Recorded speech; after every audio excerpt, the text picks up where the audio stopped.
1 октябрдан баштап билим берүү системасындагы бардык кызматкерлерге, мугалимдерге, орто окуу жайларда иштеген мугалимдерге, метод кабинетте иштегендерге, райондук деңгээлде иштеген билим берүү системасындагы кызматкерлердин бардыгына 30% айлык акы көтөрүлөт 1 октябрдан баштап. Бул республикалык бюджеттен биз мүмкүнчүлүктү таап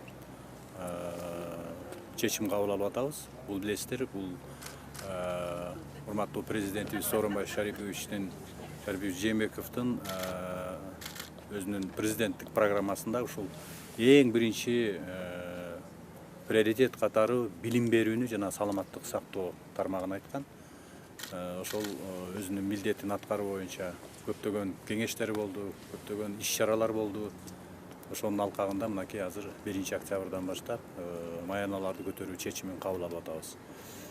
Бул чечимди кабыл алууда 120 000 ушул тармакта иштеген адамдарыбызды камтыйбыз. 2 миллиардка жакын акча каражаты сарпталат ушу 3 айдын ичинде. Эмдиги жылы 2020 жылдын бюджетине ошо 8 миллиарддын тегерегиндеги акча каражаты керек болот. Алардын баарын булактарын тактап иштер жүрүп атат. Мына ушундай жаңылык менен азыр биз мугалимдер менен жолуктук. Мен ойлойм, бул чек эмес.